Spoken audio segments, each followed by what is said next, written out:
Olá amigos, vamos à nossa videoanálise semanal após o pregão desta quinta-feira, dia 2 de abril. Ibovespa apresentou alta no pregão de hoje de 1,53%, algo positivo porque manteve-se acima dos 52 mil pontos após um pequeno movimento de baixa no G60 destacado ontem na última videoanálise. O Ibov conseguiu gerar uma boa primeira hora de pregão e parou por ali, ficou ali travado, visto que ficou mais esticado para cima no curtíssimo prazo.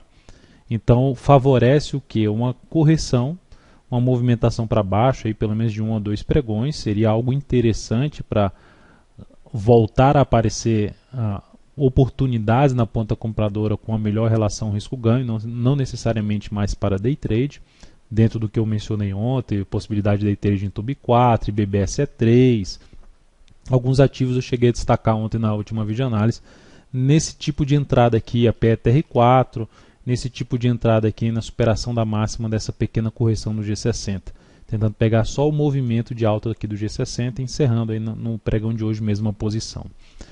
Então, no caso do Ibov 3, do Ibov, seria interessante ter um retorno aqui dos pontos e, consequentemente, significaria que ativos estariam fazendo isso e podendo trazer oportunidade de entrada aí mais para terça ou mesmo quarta-feira. Na segunda-feira pode ter uma ou outra alternativa de entrada, mas ficaria um pouco mais para day trade em boa parte dos ativos, visto, como eu disse, está mais esticado para cima e, consequentemente, reduz a relação risco-ganho para uma melhor relação risco-ganho, aí, pelo menos de 1 para 3. Olhando aqui para o gráfico semanal, alta de 6,05, depois de uma semana bem negativa, reverteu para cima, fez pivô de alta, lembrando que essa aqui é uma tendência de alta mais fraca do Ibovespa, por mais que tenha ganho um pouco de força nessa última semana, ainda continua dentro, vamos dizer assim, do terreno dos vendedores desse forte movimento de baixa. Então ainda continuaria ali olhando para avaliar bem um possível teste nessa região dos 54 a 55 mil pontos, mas de imediato não consigo visualizar algo tão forte para cima. Espero até que faça isso, saia arrebentando tudo para cima nessa tendência de alta de médio prazo, mas nesse momento, como eu já disse em outras análises, difícil de se fazer esse tipo de leitura, está mais para amarrar ali nessa região de 54, 55 mil pontos, respeitar, vamos dizer assim. Olhando agora para os demais ativos, PETR4, bom pregão, alta de 5%, semana fechando com alta de 14,29% e, consequentemente, vindo aqui para testar o topo em 10,78, seu principal desafio de imediato, e depois disso teria 10,99. Também é um ativo que ficou esticado para cima com essa movimentação aqui de alta. Então, o mais interessante em termos de compra, de swing trade, para ficar mais alguns pregões posicionados na ação, seria ter alguma movimentação para baixo e agora respeitando os R$10, já que ela consolidou dois fechamentos aí para cima dos R$10. Então, ativo em tendência de alta no curto prazo, no médio prazo ali tentando fazer uma saída de uma congestão, de uma lateralização. Então, o interessante é, para essa saída acontecer com mais perspectiva para cima, gerar aqui uma correção um pouco maior no gráfico diário para fazer essa saída, onde teria ali resistência na faixa, na casa aqui dos R$11,82 a R$12, e pegando toda uma correção de 38,2% de tudo que caiu, o objetivo de uma correção de 38,2% usando os números do Fibonacci estaria na faixa dos 12,38. Vale 5. Vale 5 no pregão de hoje em Golfo de alta, ainda contra a tendência, dentro do que eu mencionei, superou a máxima do pregão anterior, que abre espaço para quê? Para buscar compras através de fundos ascendentes no gráfico, fundos ascendentes ou fundo mesmo no gráfico de 15 minutos. E o ideal quando, até eu mencionei isso na última videoanálise, ideal quando gerar alguma movimentação aqui para baixo no gráfico, pelo menos de uns 2 candles no gráfico de 60 minutos, e aí buscar esse fundo no gráfico de 15 minutos seria mais interessante para um day trade na ponta compradora. Na expectativa de quê? De ter um movimento aqui, de ter a continuidade de um repique de alta, para testar uma região de resistência na faixa 15,81 a 16,05. Na semana, a ação ainda caiu 3,19%, bem diferente aí da alta de superior a 6% no Ibov. Olhando os demais ativos, o BBSE3, hoje encerrei a posição comprada em R$ 34,45. Isso trouxe um ganho de 4,36% na posição e uma evolução do capital em 0,74%. A ação terminou fechando ainda um pouco mais acima, batendo aí nos 34,65, muito próximo do rompimento do topo anterior, da máxima histórica 35,03, topo anterior aqui no gráfico semanal. Se não conseguir fazer isso direto, ou mesmo se conseguir fazer direto, é um ativo para ficar monitorando na próxima semana ainda na busca por operações ali através de movimentos corretivos e compra de fundo ascendente pelo gráfico diário. IGTA3 também, posição comprada foi encerrada em 28,42 com um ganho de 1,46%. Infelizmente ela fez uma boa primeira hora de pregão, mas veio perdendo força.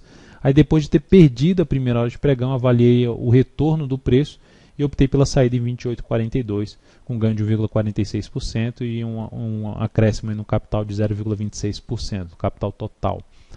Mas também segue sendo um ativo em tendência de alta, mas que a gente tende a ficar monitorando aí nas próximas semanas em busca de nova oportunidade de entrada, visto que a ação conseguiu romper topo histórico de 28,60. Lá para trás era a máxima de 2013.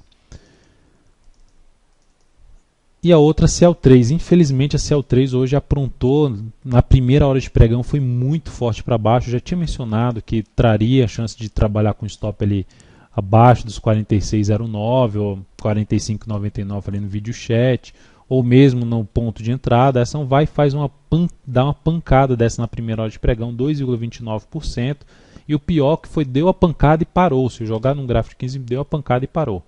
E aí nessa parada, fazendo como se fosse uma correção no tempo para cair mais, poderia fazer isso justamente, aí eu optei pela saída da posição comprada em 45,99, gerando um leve ganho de 0,59% e uma evolução de 0,12%. Aí terminou que ganhou força ainda para cima.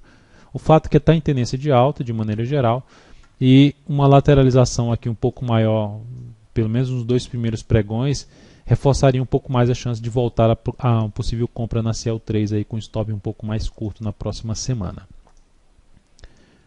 LAME4, pensando aí também na ponta compradora, conseguiu fechar a semana com boa alta de 7,39%. Foi uma semana que conseguiu fazer um maior fechamento aqui pelo gráfico semanal, com exceção dessa aqui. Fechou exatamente nos R$17. Ainda há pela frente resistência em 17,12 e depois disso 17,37 e 17,42. Mas o fato que também é um papel para ficar atento na possibilidade de buscar compra já acima, ela usando essa região aqui em torno de 16,60 agora como suporte, não mais como resistência, 16,73 a 16,60 como suporte. Então um ativo que pode, para a gente ficar atento, porque é um rompimento de toda essa congestão aqui pode trazer um movimento um pouco mais acelerado aí para cima. CCRO3, que não andou muito em relação ao mercado como um todo, ficou travado aqui em alta de 1,23%. Se olharmos para o gráfico semanal, está travado em cima de um patamar também de resistência importante. Como o retorno foi muito forte para cima, a minha interpretação é que ela está fazendo uma correção ali mais no tempo, algo semelhante a uma flâmula, algo assim no gráfico diário. Então, o rompimento aqui para cima pode trazer uma oportunidade até interessante de compra aqui na CCRO3 no decorrer da próxima semana, e por isso ativo para ficar de olho no meu entender. SBSP3, olhando, já que o Ibov está esticado para cima, quais seriam os ativos que está a maioria em tendência de alta? Então eu teria que optar por algumas entradas aí um pouco diferentes, vamos dizer assim, um pouco contra a tendência, mas na expectativa que mude essa tendência. Um primeiro caso seria SBSP3, Sabesp, na expectativa de gerar um topo aqui no gráfico diário, que seria um topo descendente, e isso mataria a tendência de alta, pelo menos num primeiro momento mataria, porque geraria um topo descendente, quebraria a sequência de topos e fundos ascendentes. E aí a alternativa seria tentar pegar aqui uma venda, na expectativa de ter aqui um movimento de baixa, e avaliando esse movimento de baixa, tentando pegar aqui um pedaço de um movimento de baixa na SBSP3. E o outro ativo, o GPA3. O GPA3 totalmente em tendência de alta em diversos prazos operacionais, mas se olharmos, der um zoom menos, a gente dá para ver que o ativo está muito inclinado para cima, ou seja, bem sobrecomprado. Hoje no G60 apresentou força aqui para baixo, perdendo vários candles anteriores, vindo até para baixo ali de um gap, e agora conseguiu gerar um movimento de subida. Então, sensação gerar um topo no G60 abaixo desse nível aqui, daria para arriscar, como está totalmente alinhada para cima ainda, mas está esticada, daria para arriscar uma venda com um stop pelo G60. Essa seria a minha alternativa principal em cima de GPA3, na expectativa de que ocorra alguma movimentação para baixo aqui no início da próxima semana. Então é isso, amigos, muito obrigado por sua atenção e também pelo acesso diário ao site da Altomeiro.com. Um excelente feriado, uma ótima Páscoa a todos e até a próxima videoanálise.